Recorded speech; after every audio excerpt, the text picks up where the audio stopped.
Welcome out to another podcast episode here of Tax Sale Titans. I'm Shade Foray here with Stephen Swenson. We're going to be covering a lot of fun stuff tonight. We're going to be covering some interesting properties, interesting sales, for some training tips. In fact, let's review all of that here briefly here before we get started.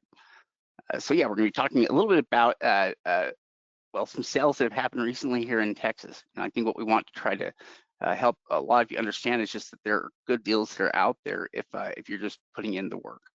But then we're going to talk about stage one due diligence, which is something we do on a regular basis. We probably do stage one due diligence on every single property that we evaluate when we're considering it. So it plays an important role, but it's also something we try to do in as minimal times possible. And so we're going to talk about how we try to balance those two things in stage one due diligence today.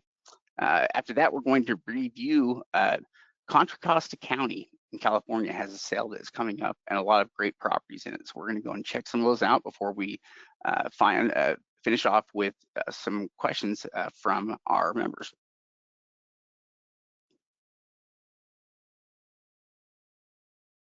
Yeah, absolutely. So if you have any questions, go ahead and ask them in the chat section. If they're about the topic, we'll go ahead and answer them not now. If not, we'll go ahead and answer them at the end of the podcast. So we want to hear from you guys. We want to give a thanks to and a shout out to anyone who's following us, whether that be our YouTube members, our coaching members, our program members. We appreciate you all, and we want to give you guys thanks for supporting us. Yeah, also, we just want to let everybody know that we are doing a 3-day boot camp event February 20th through the 22nd in Atlanta, Georgia. And we would love to have any of our members out here if you can make it.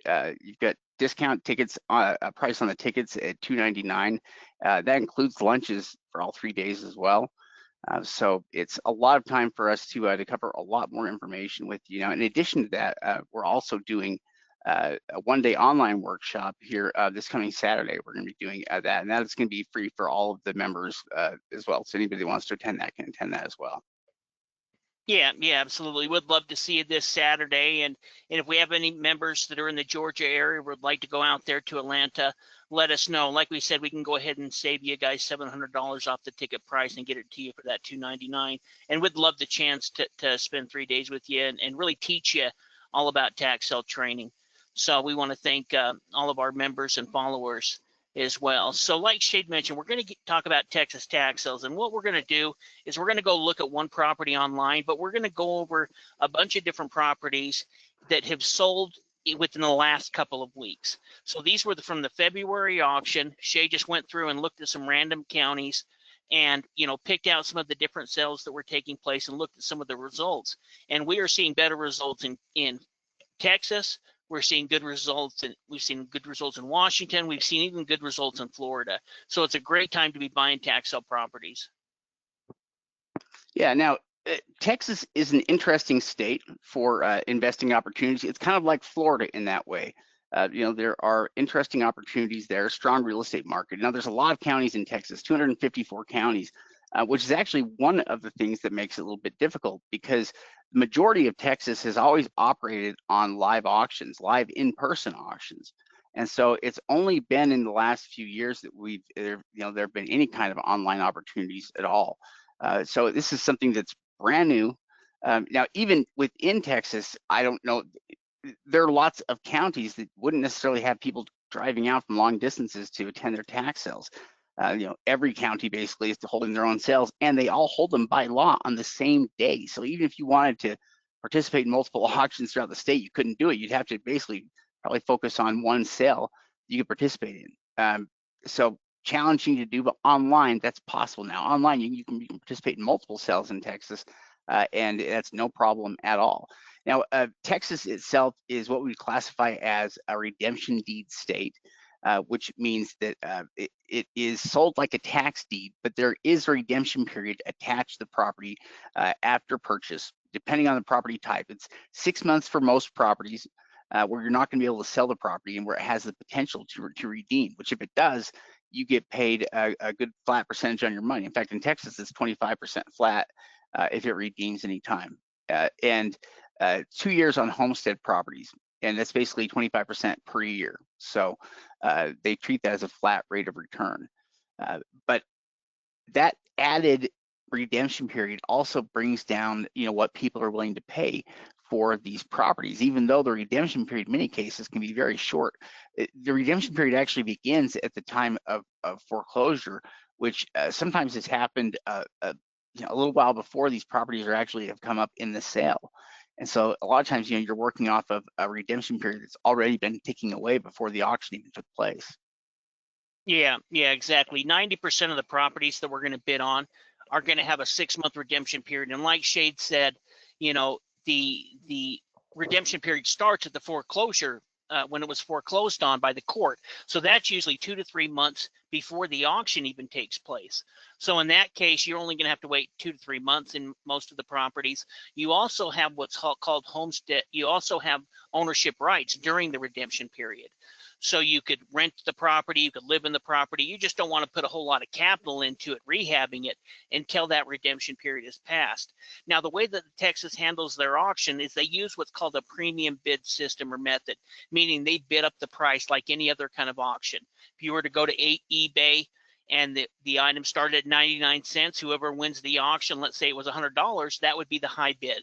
That's the same thing. Now, usually that opening bid is going to start at the delinquent taxes. That's the reason why you see cheaper property starting at maybe $1,000, and you'll see more expensive property starting at $20,000 or $50,000. It's going to depend on what were the property taxes within that particular property. That'll depend the opening bid amount. Yeah. Now, like we were saying, for the longest time, Texas has just held their auctions as live sales. But starting a little while ago, they had live online auctions had started, and I would guess that maybe there's 20 or so counties, 25 counties maybe, that are doing online auctions. Most of them are all with the same company, with Real Auctions. So what we did, we went into Real Auctions, started looking at the Texas sales, starting with Atascosa County, and working our way down, just looking at the different sales for which counties. Some counties didn't have sales in February. They only hold auctions as often as they need to. But if they do need to hold an auction, they're going to do it on the first Tuesday of every month. Same as Georgia, actually. They both have this similar laws that way, so they hold their sales actually on the same days. But while they hold the sale on the same day, these online auctions are quite a bit easier here to participate in, but they're still creating some pretty good opportunities and deals. And here's what we mean. So here's kind of an interesting property that came up for sale. We can see that it had a minimum bid amount of $43,000, and it appears to be a commercial property. It's a pretty large property, and it's on kind of a traditional Main Street downtown area there. It's actually next to this city building. And I don't know if it was some kind of a bar or a club or something like that. It kind of looks like that. For all we know, it could be a church. Who knows?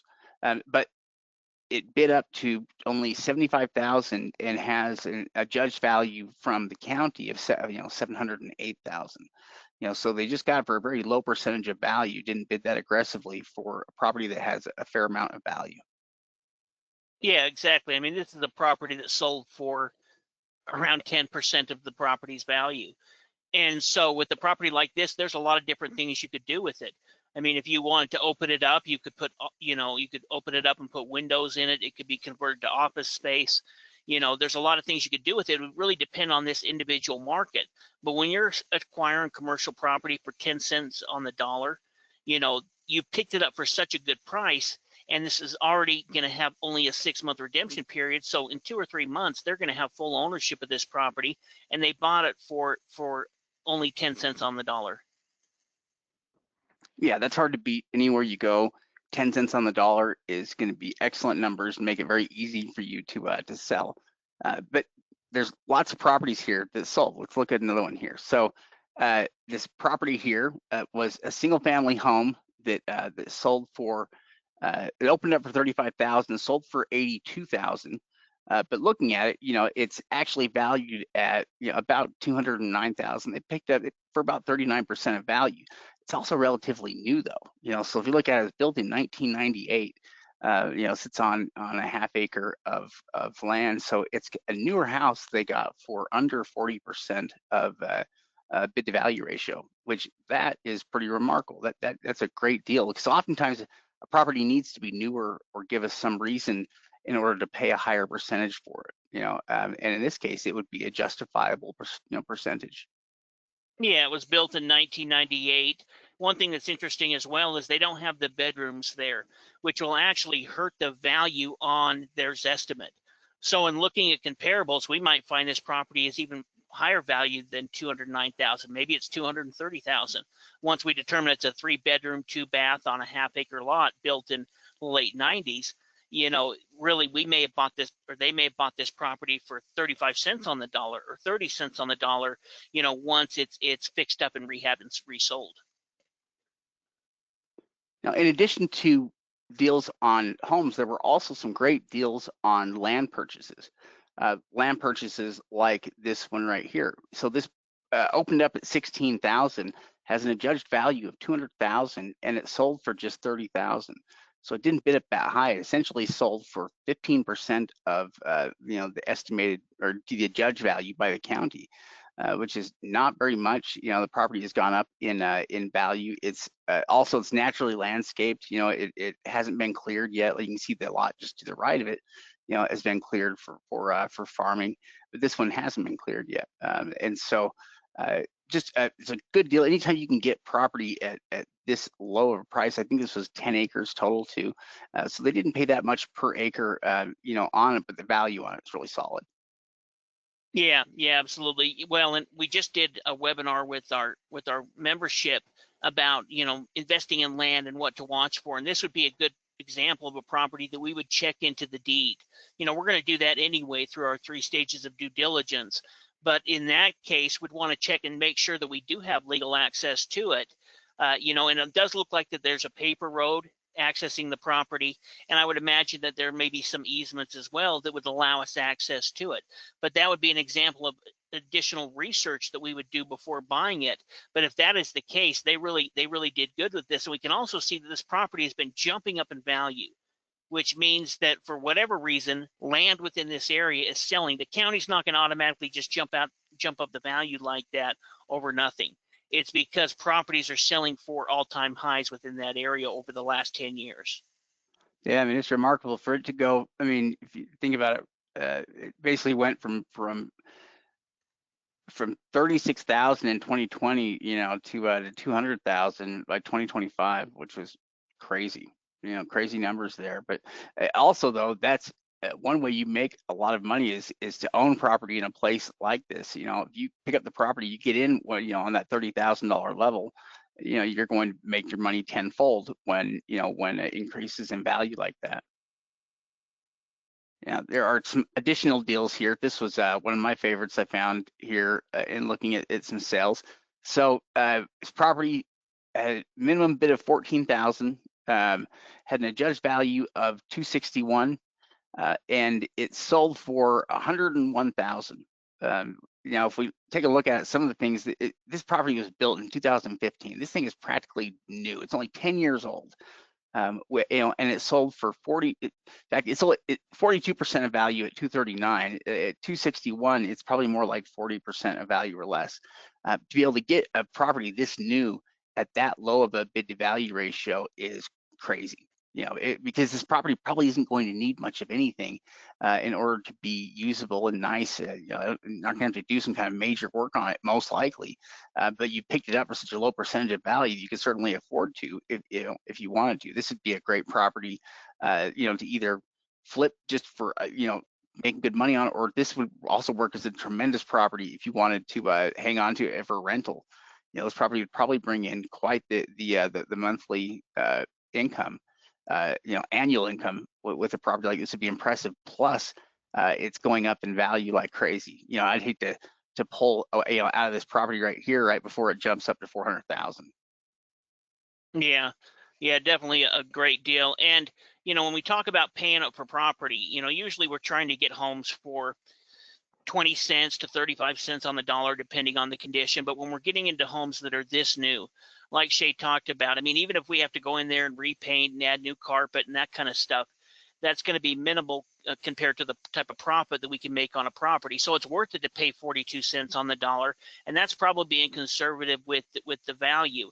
You know, once we looked at some of the rehab similar properties, we may see that it's worth a little bit more.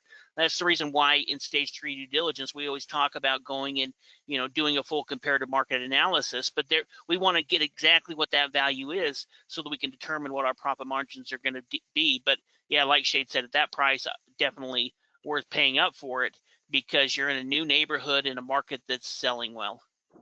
Oh, these are the sweetest deals in the tax sale market.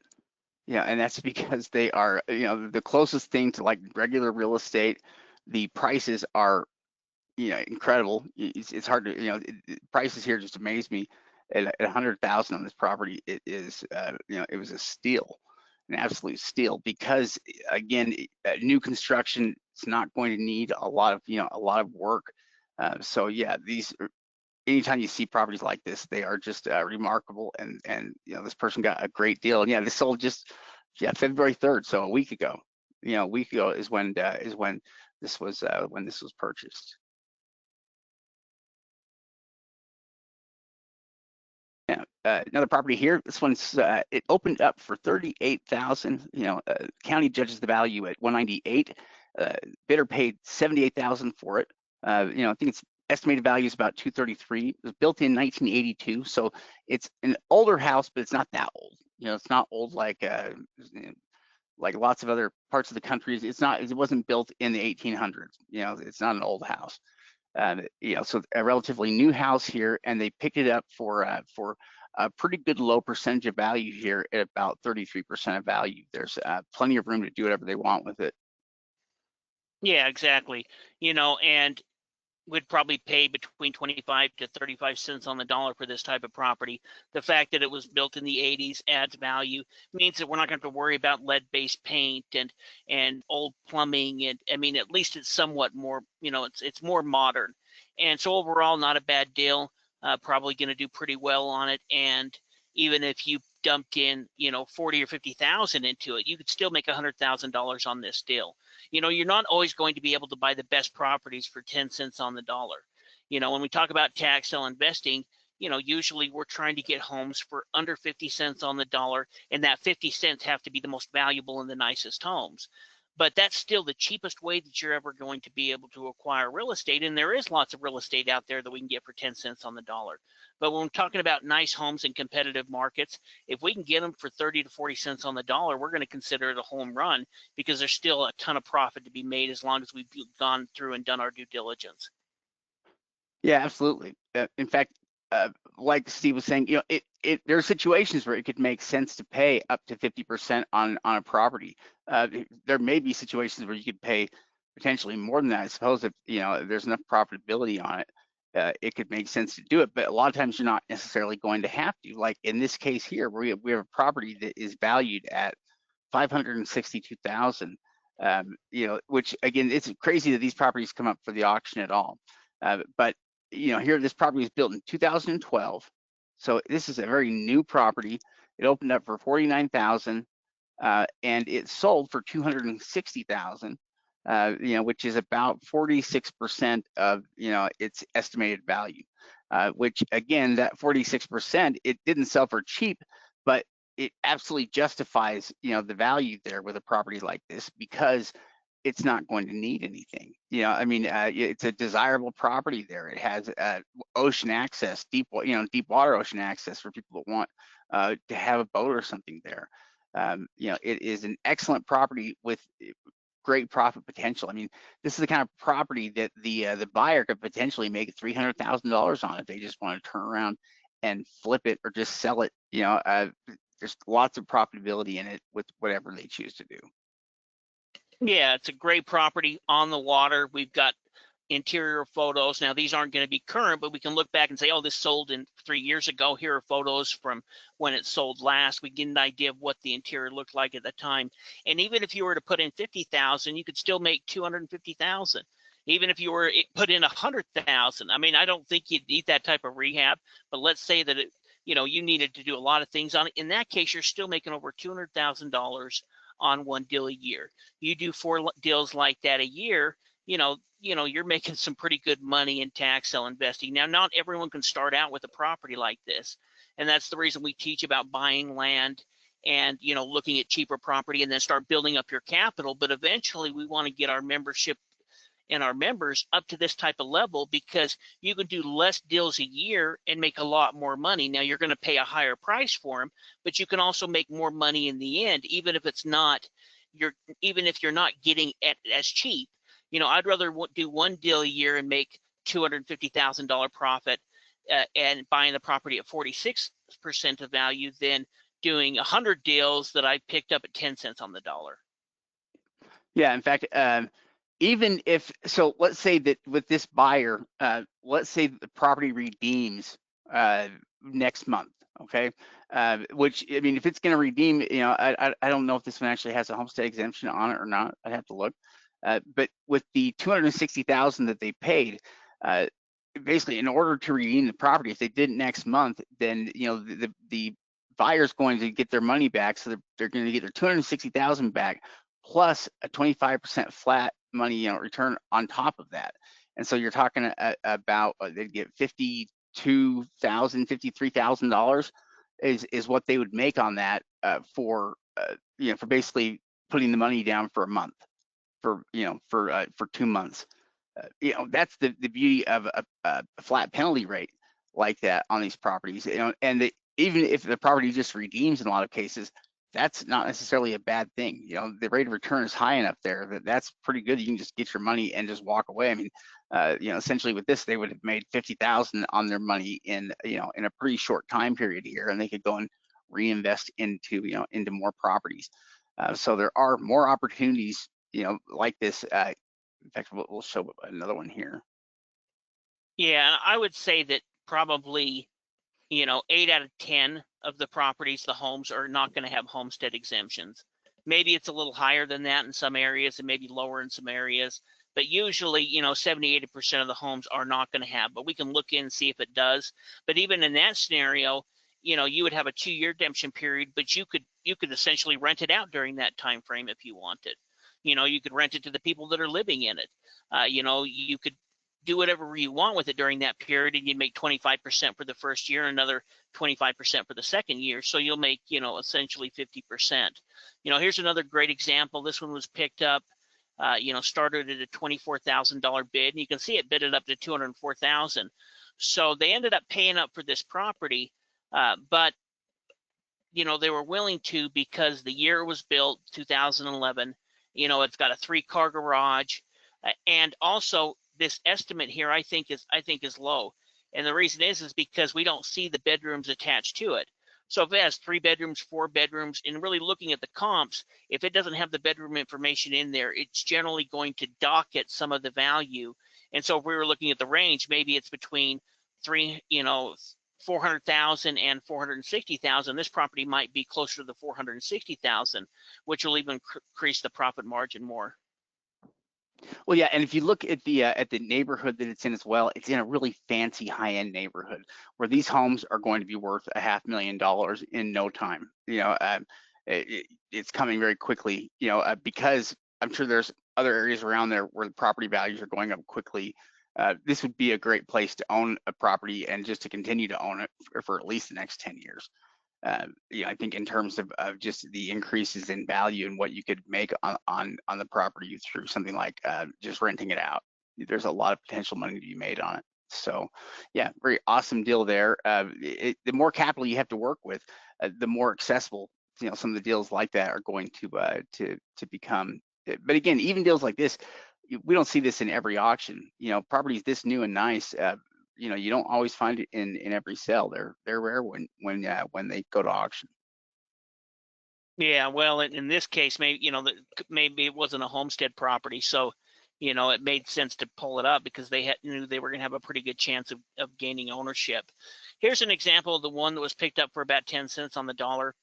I think kind of depending on the condition, it would still be a good deal. Now, in this case, maybe you're going to have to put $30,000 to rehabbing the property. But it's a small home, easy to rehab, and so if you were to put in $30,000, that would probably include a new roof. you could still make, $60,000, maybe more on this type of deal. Yeah, yeah. Which in all of these deals that we've looked at, these were all deals that occurred just a week ago. In online auctions in Texas. Which again, you might think the online auctions would be more competitive, but that's not what the results are suggesting. I mean, the results are suggesting, that there's less emotion tied to the bidding, and the investors are a little bit smarter, that the profits are higher, with online auctions than it seems like they are with live auctions. And so that works to our benefit, and certainly something that we want to take advantage of. Certainly, these are far easier to participate in than any of the live sales. I mean, difference between being able to participate in an online auction versus a live auction, there is no comparison. In terms of which one takes the most time and effort. Attending a live sale takes way more effort than doing it online. Let's go over and take a look at some of these results here in one county.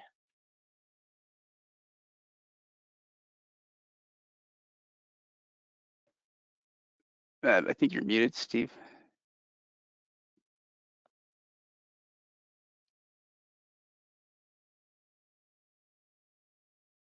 Okay, let me.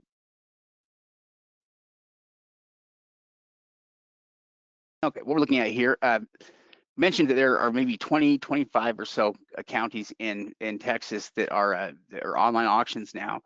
Galveston's one of them. And so we look here at the auction calendar, and the third was the first Tuesday of the month here. So we can click on this, and we can see the results here of these sales. And so we can see, some of these properties were canceled for whatever reason. But here we can see a property that sold right here, for 140,000, and we can see that the adjudged value of the property there is 380,000. So just based on those numbers, they picked it up for a good percentage of value. And what we have here is we've got the search tool, and then we have the account number right here. I'm just going to copy. Oops, cancel that. I'm just going to copy that number right there, and I'm going to paste that in here.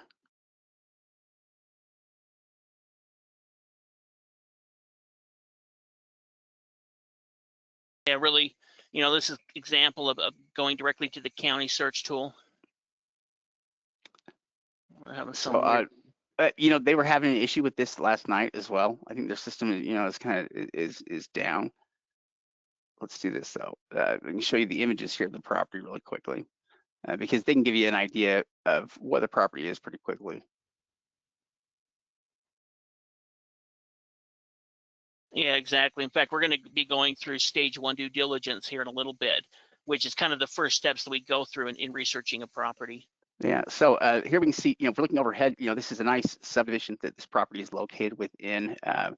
And if we get down there on a street level, I'm going to record that address right there. Let's go down to the street level. And this is from April of 2025. So not that old of an image, less than a year old. We can see, it's a beautiful neighborhood, very nice upper end neighborhood here. And appears to be a very nice property. I mean, they've got solar or something on it here. Lots of solar all over on that property. We're looking at photos that are, not too old. I mean, we would still get an on-site evaluation on the property, but these are from April 2025. We can see at that time, like Shade mentioned, the roof looks good. It looks like it's got solar. It looks like at that time it was occupied. Overall, a good home in good condition. And based on what they paid for it, I think they paid about 140. We can look into the market value and see what they think, or what they're estimating it at. Well, they say 325 here, but I think that's actually quite low here for it, because the county was, their judged value on it was 380, I think. Yeah. And so let's just see with Redfin, and they're at 329, which again, that I think that they're low, just because they're the county's $50,000 over what Redfin and Zillow are saying, and my guess is that the county's not the one that's off on it. So I think the value probably is closer to the 380 here than what they're saying, which really just makes a tremendous amount of potential profit for the buyer. They've paid a very low percentage of value for this property at 140,000, and actually a similar situation to the one right below it. Here where they paid 101,000 for this property here that's valued at 261, which was another nice single family home. Yeah, definitely. Well, and that's where, really looking into the market is going to determine that. We can determine exactly how much they paid. Even at 140,000, they probably still got it for around 40 cents on the dollar.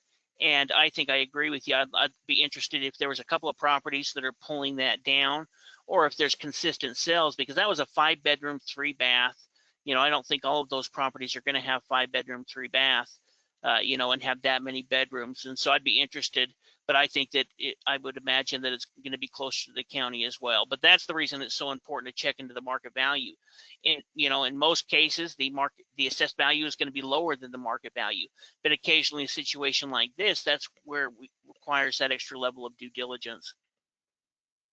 Yeah, and really just some tremendous results here from sales that occurred just recently. You can see that these are in some different cities, throughout Galveston County, but are still very nice properties here. In fact, I'll pull this one, and people may recognize it. Here's one of the examples.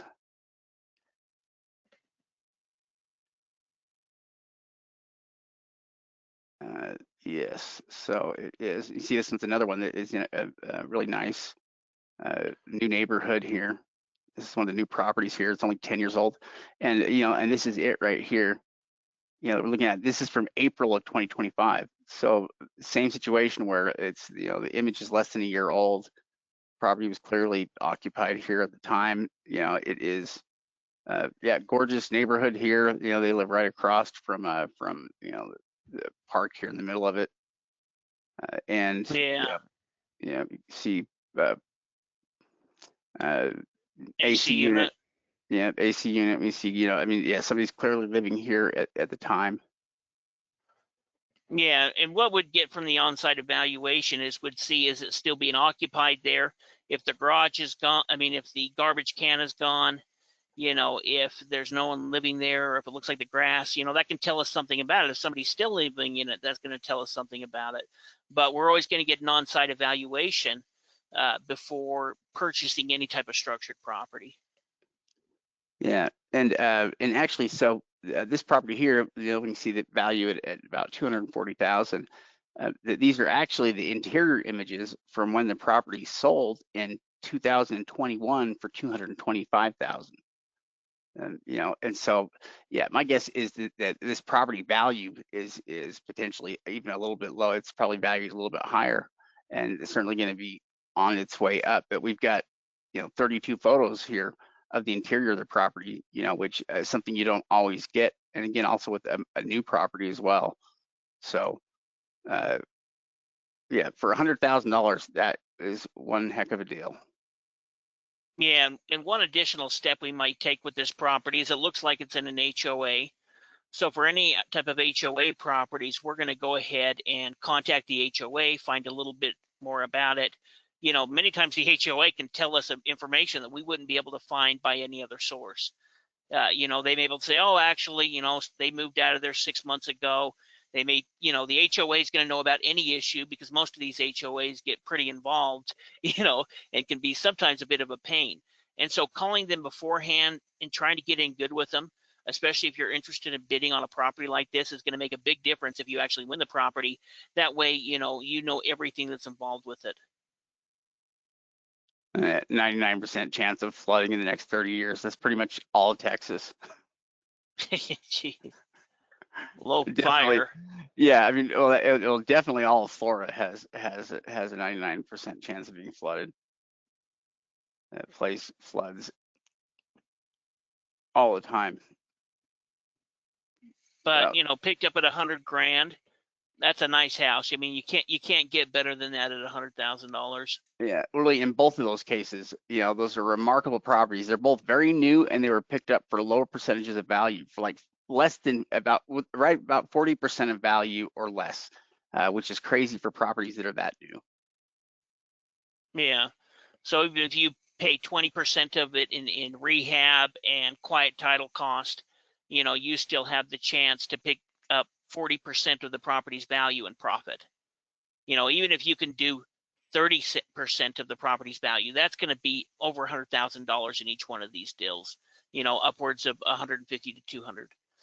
Yeah, so the So deals are definitely out there, and they're happening, right now. You just want to be you just need to get registered in some of these auctions with deposits placed, and get your research done so you can bid on some of these properties. yeah, definitely. So for today's training tip of the week, we're going to talk about stage one due diligence or stage one research. When me and Shay first got started, we had to kind of go through a lot of trial and error. There wasn't a lot of information when we first got started, a couple of old books written in the 80s and 90s.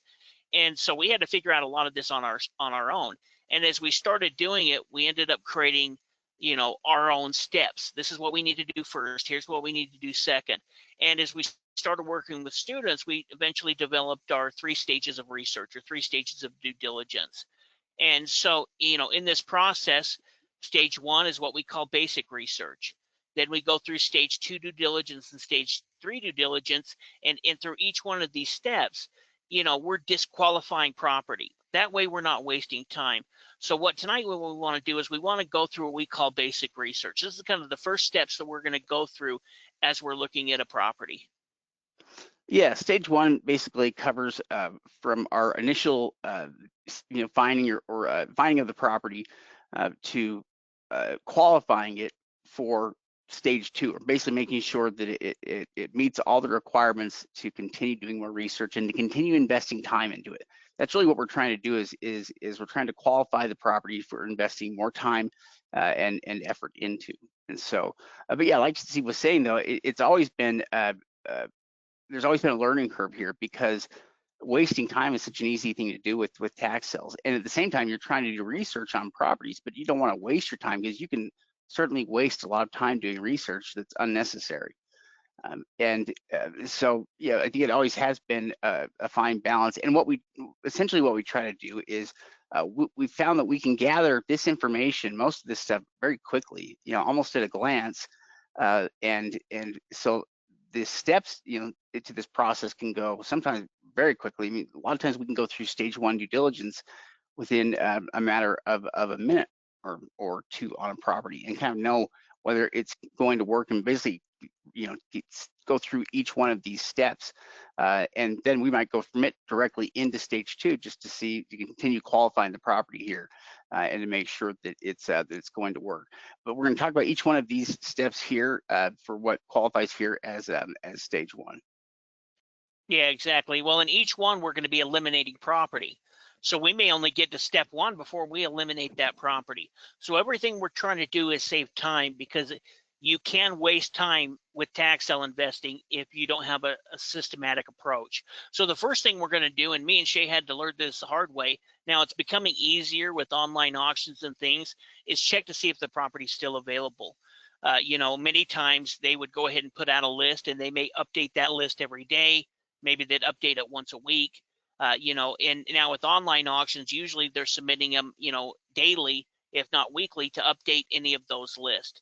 But what we don't want to do is look at an old list, especially if we're downloading that list, and then expect and start researching property off that list without going and looking to make sure that there's a new list. We spent hours researching property that were no longer on the list, that we could have went back and got the newest list and determined if that property was still available or if it deemed or not. Yeah, another reason why we want to go back and verify availability is because it usually takes us back to the source of the list where we're going to open up the records for it. Or there's usually a link somewhere there for the property assessment or some kind of county record on the property. And that's what we want to be able to see. So we want to make sure the property is still, included in the auction, and then we need access to that record. And so as soon as that record pulls up, we're going to be able to determine a number of things about the property. If we're just looking at on the list, all we may be able to see is maybe what the starting bid amount is. Maybe there's a lien number or something like that. But what we need to do is we need to look at that county record in order to identify what the property attributes are, so we can figure out whether it has potential to work or not. So in some cases, we have to look up parcel search tools. But in many cases with auctions now, the links are automatically there with the auction list. And so in either case, we need to pull up the property assessment so that we can determine what the county information says about the property. Yeah, definitely.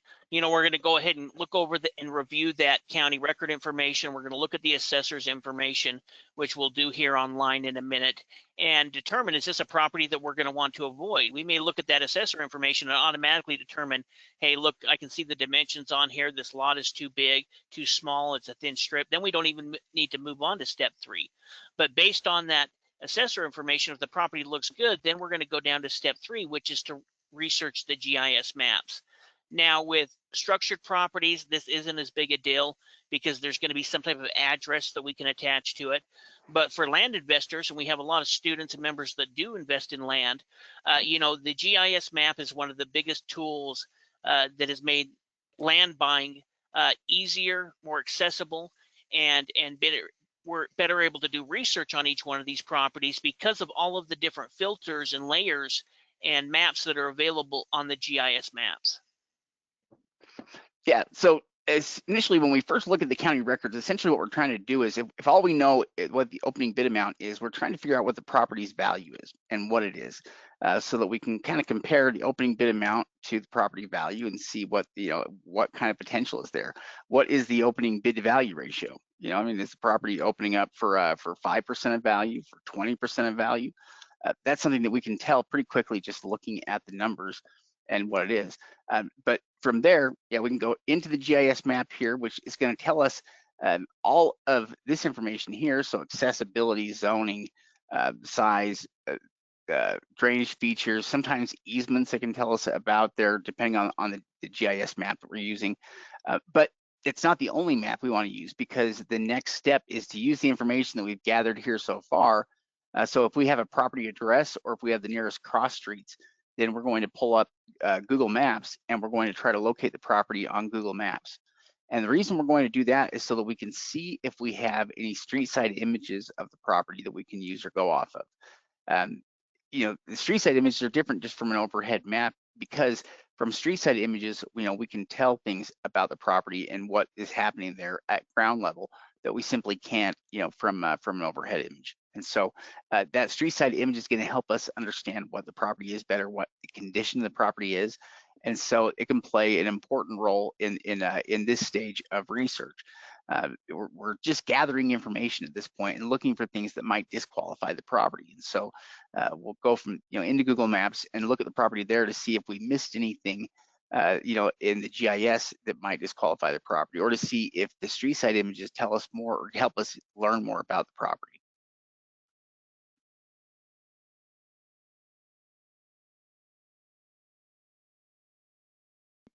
You there, Steve? Oh, can you hear me? My internet cut out there for a minute. So once we've gone through and we've researched the county record, the assessor information, we've researched the GIS map, we've done the we went ahead and checked the Google Street View, the Google Overhead View. Then what we're going to do is we're going to check the property value. And there's really 4 different ways that we're going to do that. First of all, we're going to check the county assessed value, which we saw there in the assessor information. Then many times, if it's any type of structured property, we're going to check both Zillow and Redfin. We want to get an idea of what do they think that the property is valued. Now, we're never going to trust that as absolute, but it at least gives us an idea. So we can look at the assessed value. Is it close to the Redfin and Zillow value? Are they close together? Is there a big spread between them? All of that's going to tell us, at least give us an idea of what the property value is. Now, for something like a piece of land, we may not be able to check exactly what that Zillow or Redfin value is if it doesn't have an address. But we can go ahead and use that tool to check that street and see what's sold property and for sale property around there. We're not spending a huge amount of time. We're going to do a whole comparative market analysis later on in stage 3 due diligence. We just want to back up that assessed value and make sure, okay, this property does have value. It makes sense for me to spend more time researching it. Yeah, if we knew the value within 10%, that would be close enough. You know, it doesn't have to be exact at this stage. We just need to know enough to make a judgment on the property, whether it makes sense to continue moving forward with it, you know, whether the numbers work or whether they don't work. But again, not investing too much time at this stage, which is why we use simple tools like Zillow or Redfin to pull value on it. You know, we'll put more time into the property here later, but we need to know the baseline of what we're working with here on the bare numbers and what it's estimated to be worth here, so we can know whether we're going to, you know, continue into, you know, the next stage. But the last step here in stage 1 due diligence is to check for risks and holding costs. So what we're looking for here is if everything with the property looks pretty good, you know, the value of the property, it looks pretty good up to that point, then what we're looking for are any things that may stick out or be red flags for us. You know, so what different types of red flags could be? Well, it could be lots of things. It could be something like a property owners association that has high costs or fees you'd have to pay every single month. That's not the kind of thing you'd want to be surprised by. You know, in fact, you kind of want to know what the general property taxes are in full, which you kind of get an idea of when you are looking at the opening bid amount, you know, because they're just taking past due taxes here, and so it's a number, you know, how many years they're dealing with here. So we can get an idea of what that is, but we really need to know before we buy the property, we need to know what it's going to cost just to own the property every year, so we can account for that. But beyond that, we're looking for any obvious risks, like for instance, liens against the property. Are there any government issued liens that exist against the property? That would be something we wouldn't want to get surprised by, and so we can check for something like that. A lot of this, though, is, you know, more obvious risks. So, you know, when we're looking at the overhead images, look for signs of drainage or problems that might exist. You know, look for things, you know, that could be potential issues or problems. You know, that you can tell. You have to kind of deduce or deduct, you know, things about the property from, you know, from information you're gathering from different sources. Yeah, yeah, definitely. I mean, really, we're kind of going through this whole process doing step 6. We're looking at any potential risk as we look through the assessor record. We're looking at any potential risk as we look at the GIS map or as we look at the Google Street View. As we're looking at the Street View and we can see that, hey, a year ago, this Street View shows that this home was, has the windows open and the door open and nobody's living there. That's probably a home that we're going to go ahead and avoid. And so, we're eliminating them by using these different online tools. So what we're going to do now is we're just kind of going to go through and do stage 1 due diligence. Now, the things as far as the government liens, and that's really something we're going to research in stage 2. And even the HOA fee or something like where we need to contact the city because of a city lien, we're going to be doing that at the end of stage 2 as well. We just want to get an idea. Okay, this is an HOA, so I know that there's going to be an HOA fee, get an idea of how much the property taxes are within that area, and then move on to stage 2 due diligence. But let's look at a couple of properties and kind of go through stage 1 due diligence or research. Yeah, so let me enlarge this here just a little bit so it makes it easier for some of you to see. Okay, so we're looking what we can see. What's nice about this is we can see at least the opening bid and an assessed value. So that gives us the ability to see kind of what the percentage is or what the bid to value ratio is just at a glance. So we can see this one's a little over 10% here, you know, at 3,200 and being valued at 26,000. You know, we can see opening bid here at 16,000. With an assessed value of 189. So this one's a little under 10%. You can see that there's a link we can click on, plus there is an address that is right there. So if we want, I'm just gonna copy that. I always make a habit of copying it while we're looking at it. I'm gonna click on that link.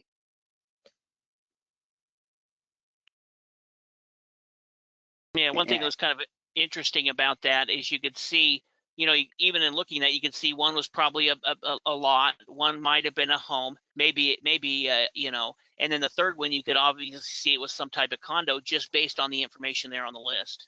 Yeah. Sometimes even basic stuff can tell us quite a bit about the property. So with this property, what we can see is physical street. The address on the property is this 10105 Berryfield Court in Orlando. Let's see, no, not in Orlando. Yeah, in Orlando. Oh yeah, that's right, in Orlando. And looking at it, so it's not owner occupied. I mean, the mailing address is actually somebody in Pennsylvania that we can And you can see. you can see the use is it's a townhouse. They've got it classified as a townhouse. We could go down there and look at a street view to see, but it may be like a twin home or something. Yeah, it kind of looks like it. It kind of looks like it could potentially be one. Uh, let's see, we can see taxation here, uh, and property taxes, how much they pay. So, yeah, it looks like it's about 3,300 per year. At least it's about what it's at right now. See, there's no homestead tax associated with it. And we kind of know that because it was an out-of-state owner. But if it was the same address, then we'd check to see, is there a homestead or not? And we also know because if it was a homestead exemption, then the opening bid would be about 50% of the assessed value. So in this case, where it's starting at 16,000 and is worth more than that, it's not starting at it's not going to have a homestead. Yeah, now I clicked on that there for the maps, and oh yeah, here we can see. So actually, it is like a duplex. The way the lots are split there. This property here, you can see the lot outline there for it, and what we would do from here. So It does have a kind of a bigger lot than some of the other homes in the area. yeah, it does. We're going to go ahead and we looked at the county record information. We looked over the assessed value. Now we're going to go look at the Google overhead view. We're going to look to see both on the GIS map and the overhead view, do we see any damage to the roof or anything like that? And then go down and look at the street view as well.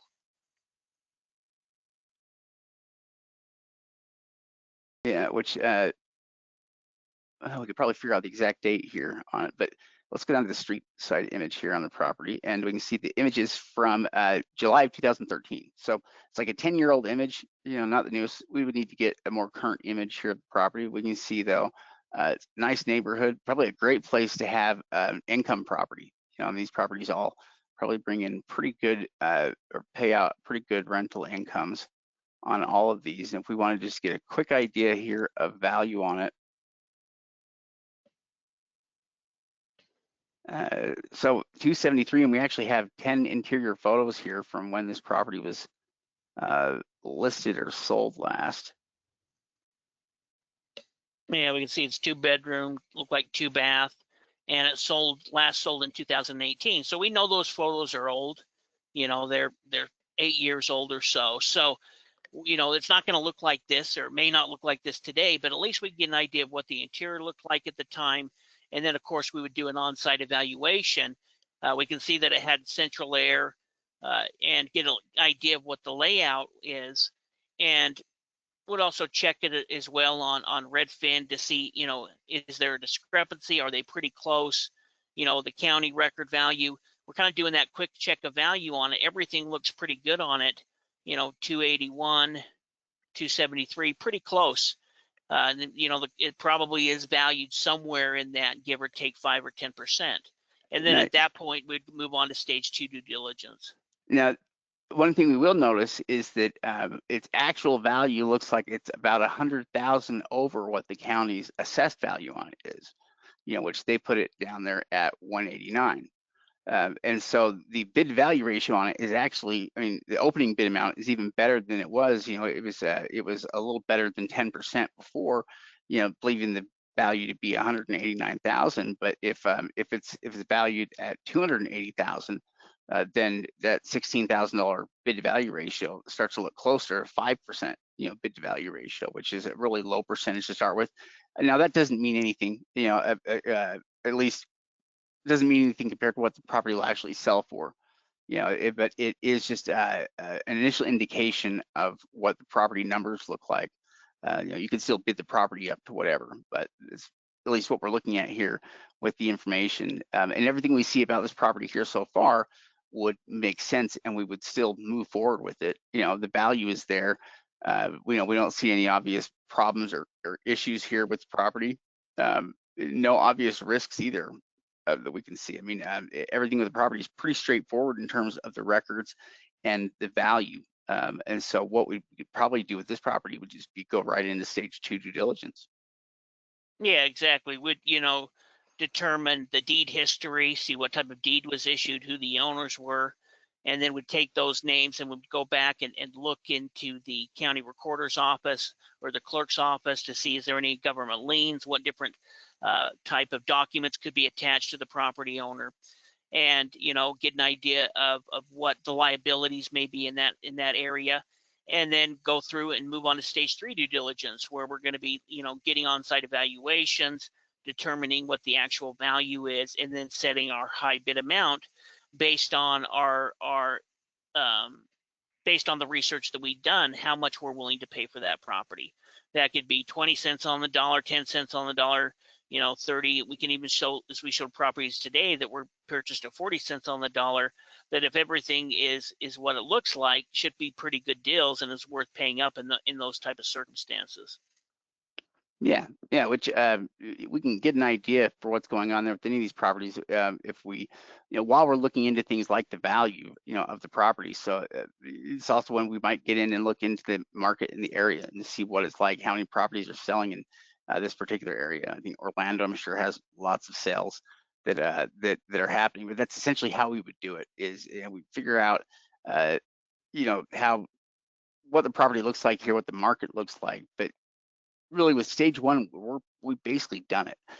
All we would need to figure out with stage 1 is if the property is worth, looking into further. Is this a good potential investment? And all of the answers so far have been yes, yes, yes. Definitely. It hasn't had any problems there so far. And the numbers look really good. So we just kind of continue to move forward here with the research until we, find something uh, that disqualifies the property. Otherwise, we're going to go straight through the stages as quickly as we can so that we can assign a value to the property as well as a max bid. Yeah, and once you got the hang of it, you can go through this pretty quickly. You can pull up that county record, you can look at it quickly as you kind of scan through the information and kind of move through these steps pretty quickly. So once you learn how to go through those steps and you practice it, it's going to become quicker and quicker for you so you can spend less time. What we're trying to do is we're trying to maximize time. Now, what we're going to do now is we're going to go ahead and look at an upcoming auction that's taking place in California. There's actually quite a few auctions over the next 30 to 90 days in California. We do have many members from the California area that are interested in investing it within their own state. And of course, we have members that are interested, that live outside of California, that are interested in participating in some of these sales. So this is an auction that's taking place on February 25th. So this month in Contra Costa, California. Now, before we get started, let's talk a little bit about the California tax sale process so you understand how it works. Yeah, California is a tax deed state. So essentially what that means is that state law sets a redemption period that property owners there have to pay off property taxes before the county can foreclose on the properties. And they set that time period at 5 years. So it's a long time period. You can go without paying your property taxes for 5 years in California, but after 5 years, the county will foreclose on the property. They'll then, offer it up at auction, starting with everything that's owed in back taxes, penalties, and fees. So 5 years worth of taxes, penalties, and fees will be the opening bid amount, but it's going to be sold to the highest bidder. Now, one thing that's kind of interesting about California is they don't have over-the-counter sales. It's not allowed by law. So what they do is subsequent sales, or in other words, if they don't sell all their inventory, in an auction, then they'll hold another auction until they have all of that inventory sold. But also, many of the auctions there in California are online now as well. So it has sales throughout the year, especially here in this first half. Yeah, in fact, these California resale properties, we've seen them where they went ahead and discounted where all of the properties start at $500. We've seen them do it at $100 even, or $1,000. And so in some of these resales, those could be some good opportunity where maybe the opening bid was just too high. Maybe it was a decent building lot, or a piece of land or something like that, but the property taxes on it had been built up over so many years that it just didn't make sense buying it at that price. Well, if you can get it starting at $500 or $1,000, that's going to be obviously a lot better deal. So let's go ahead and let's look at a couple of these properties and kind of go through and see what type of property are coming up in this particular auction. Yeah. Now, one thing that's interesting about this this Contra Costa County sale is this is the first year, I believe, that it's being conducted on Govies. I don't know if they did it on Govies. I think they did it on Bid for Assets last year. Yeah, I think they did it on Bid for Assets as well. And so that's kind of interesting, just because you know, I wonder how, if they're going to get the same levels of competition. Yeah, I wonder what properties are going to sell for. And there's a lot of really valuable properties that are located, you know, within this list. I mean, see, certainly minimum bid amounts range quite a bit, but between these, we have a lot of properties that are actually, you know, pretty interesting here in terms of values. Even something like, well, some of these are on very expensive homes. Some of them are on things that are less expensive. Like, for instance, look at this one for 5,700. Let's click on that. So if we look at number 19 here, we can click on that. And what this is going to do is this county record snapshot. And the image is kind of weird. Oh, there we go. And it looks like it, yeah, it's like a condo or something like that. Yeah, condo unit.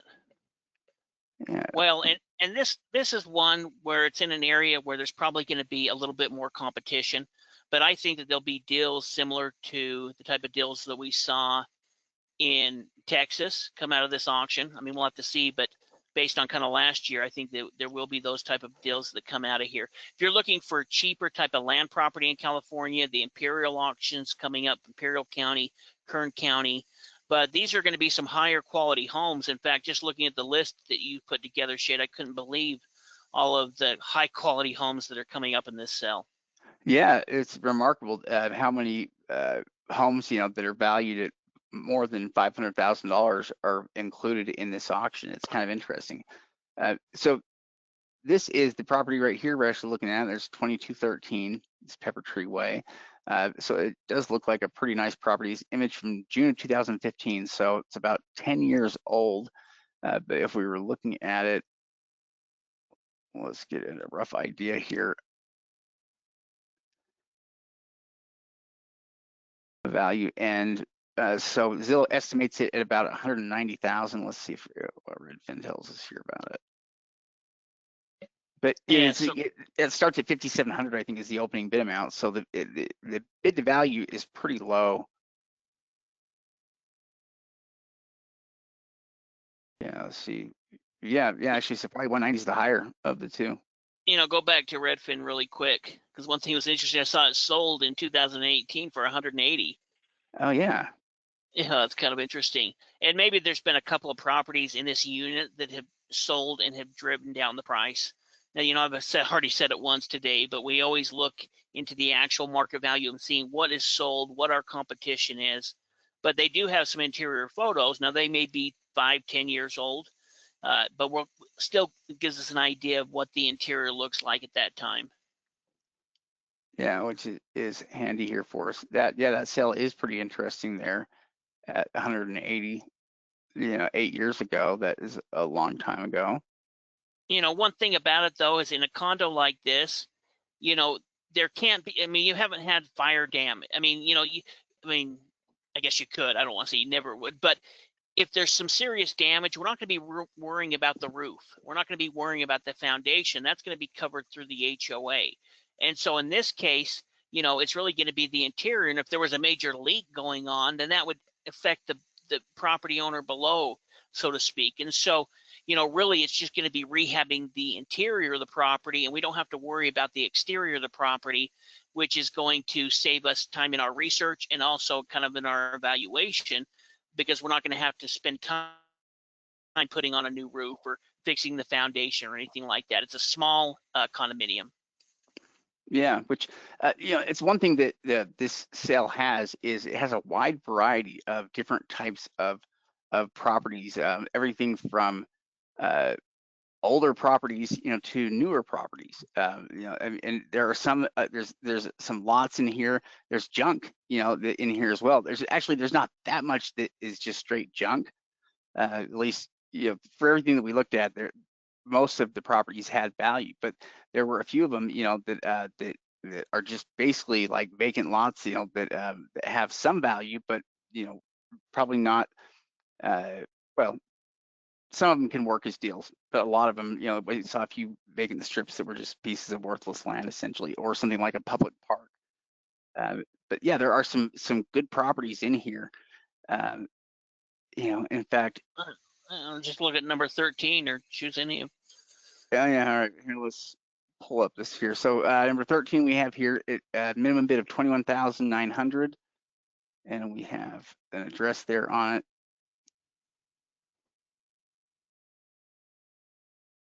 We click on it here, we can see, so this property here, we've got the address on it. Yeah, one thing that's interesting in looking at that is that roof. In fact, I think we might have looked at that with our coaching students. Yeah, This property. I think we may have as well. In fact, I'm going to pull up the parcel search tool for this county over here. But as we're And going through that stage 1 due diligence, we're going to be looking at, that's the reason we're going to look at Google Maps. We're going to look at the GIS map. We're going to be looking at roofs on any structured properties or getting an idea of the condition. We're taking all of this information in to try to determine if we're going to spend more time researching it.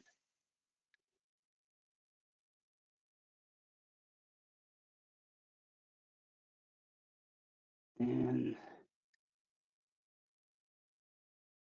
let's see, let me make sure I'm looking at the right one here. Yeah, all right, so I do have that. For some reason, that parcel number is fighting me.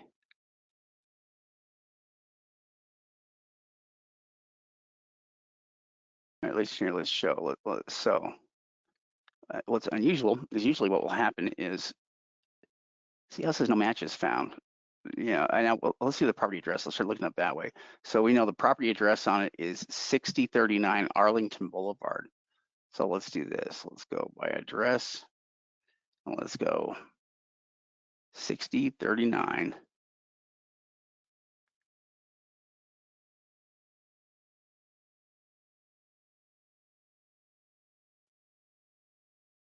Was the parcel number having issues?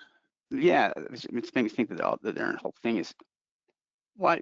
How can you not have anything that's a 6039? Come on, Contra Costa. I Maybe don't their know, maybe thing we're is just stopped working striking here. out. Well, it's too bad because they have pretty good records. You know, I was Yeah, looking up all the we records looked at, here. yeah, we looked at them last night through the Yeah, VPN, yeah. or So 2 nights ago. yeah, they've got pretty good records here on the properties in general. I'm not sure why. We'll look it up with another one here. But yeah, looking at the address here on the property, we'll just go and use Google here to show you what it is. Yeah, the biggest red flag that I see right now is that roof. You know, we'd really want to get an idea of the on-site condition. And it still could be worth it. It looks like they have some tarps on it.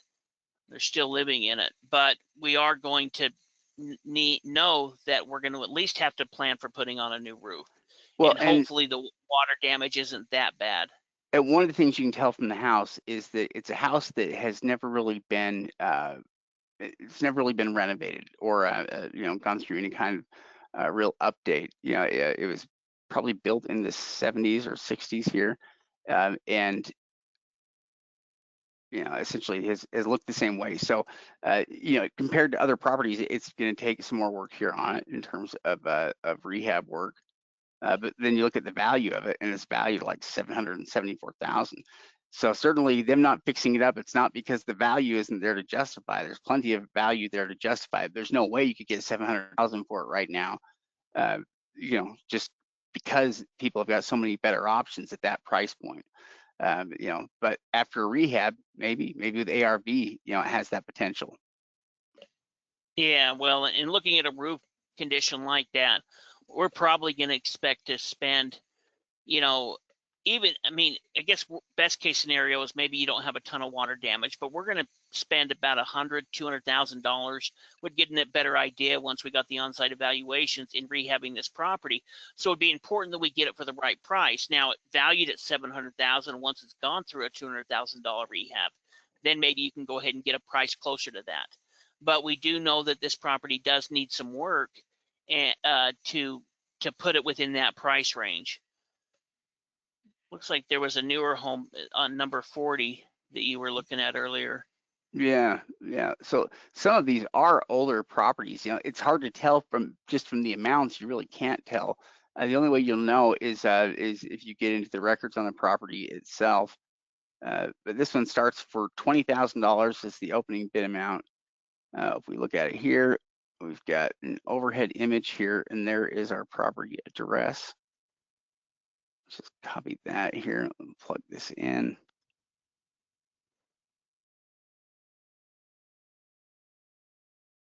And yeah, this is actually a very nice property here. It's in this new subdivision here. Very new. You can tell it's brand new because look how the houses take up the entire lots.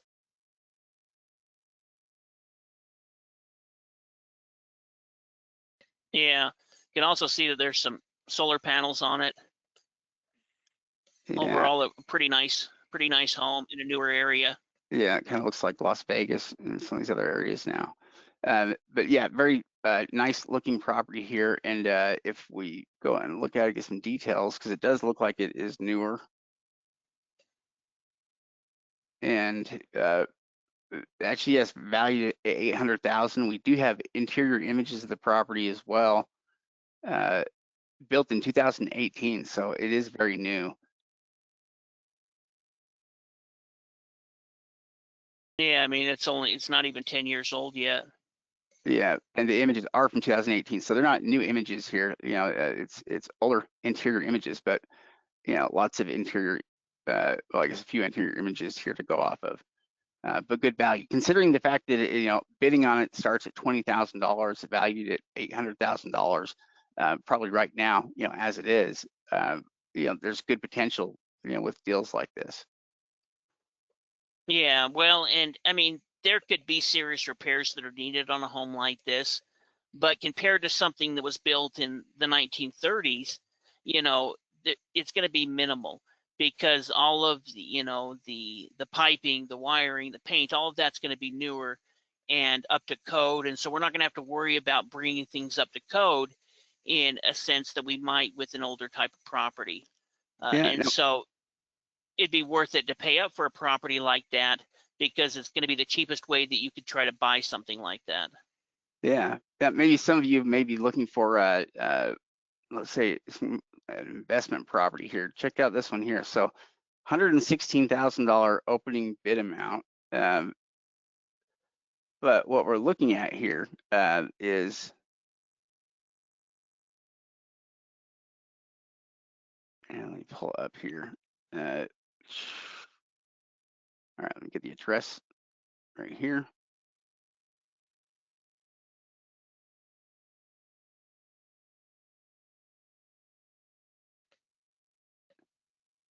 Okay, so yeah, what we're looking at here, it's actually, so it's like a fourplex essentially that is available here, all of them, which let's go down there to street level. So we can see here, that it was renovated there. There's kind of parking for each one, but it's basically a fourplex here that we have on this street. And if we were to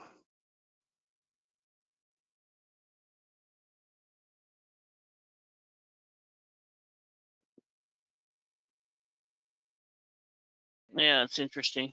yeah, that is a pretty interesting property here. And I do think this is the one that I did pull up here earlier. I'm going to give that record a shot here again because it was interesting to pull up the actual record here on it.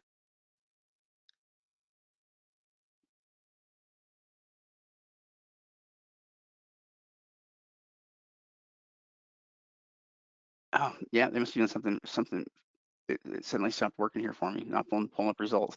Well, anyhow, it valued here roughly $800,000 property, roughly fourplex, starting at $100,000. But there are other opportunities within the sale, with at least where the value is higher, maybe compared to what the opening bid amount is. So there's a lot of different ways you could go about targeting the properties that are on this list. And it's a big enough list of properties that, you know, there are going to be properties that get less attention or kind of slip through the cracks. There are going to be some good deals that sell, you know, that sell at this. Yeah, and there's a ton of different counties that have auctions coming up. You know, there's Kern County, Amador County. I know there's a number of different ones. Tulare County has 49 properties that are coming up. Imperial County. So there's probably 6 to 8 California counties that are going to have auctions over the next, you know, 30 days or so, with some pretty good opportunities throughout the state. Yuba County, quite a few. Yeah. Yeah, what's interesting too is, I mean, some of these, you know, this one's on like a house it's like a $1.6 million house, but it doesn't look like it should be a $1.6 million house. Same thing, you know, this one's $1 million house. This one that is for 100,000. It doesn't look like $1 million house though. It must Well, be. it just all has to do with what the property is valued there. You know, $1 million house in one area, you know, may look pretty rough, where $1 million house in a different area could really look like a mansion.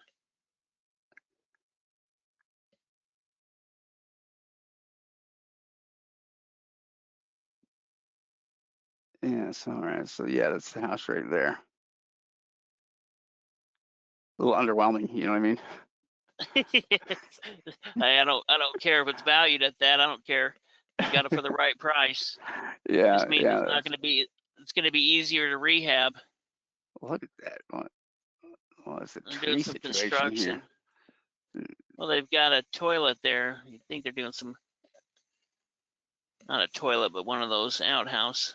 Yeah, it's probably required by California law for the poll worker or something. Yeah, construction. Yeah,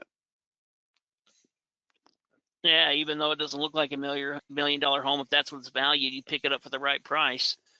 yeah. In fact, It'll be a good deal. I'll grab it here real quick and just show you. There are some of these that are just worth a lot more than you'd think. A 2-bedroom, 1-bath, 896 square feet. It is older, but it probably has been updated. It looks like it has. You know, it looks like it's been repainted. 896 square feet. It'd be pretty easy to rehab it. Yeah, yeah. That is one thing about it. It would be very easy to fix up. Not very big, not a lot of space to deal with. So yeah, very interesting sale. Some great properties in it. You know, I think there's like about 100 properties in the sale, a little under 100. Yeah, there's 900 properties in Kern County. You know, there's Wow. some big auctions coming up, so it's definitely worth it to look at our auction calendar, see which auctions are coming up, and get registered if you're interested in bidding on some California tax deeds, or any other state. We'll have the auction calendar there with all of the different auctions that are coming up. So what we'll do now is we'll go ahead and answer if we have any questions at all, and if not, we'll go ahead and call it an evening. I saw one question there about what eviction procedures were in California, or how we would treat that. You know, that's a good question. I'd have to check again. I know it's going to be going through the sheriff. What we'll usually try to do is we try to work something out with somebody before we have an eviction. So what we do is we send out a letter essentially letting the property owner know that we purchased the property at the tax sale. We're interested in finding out kind of what their situation is. And we'll also many times even offer what we call cash for keys, where we say, hey, you know, let's say that we're going to have somebody moving out of the property.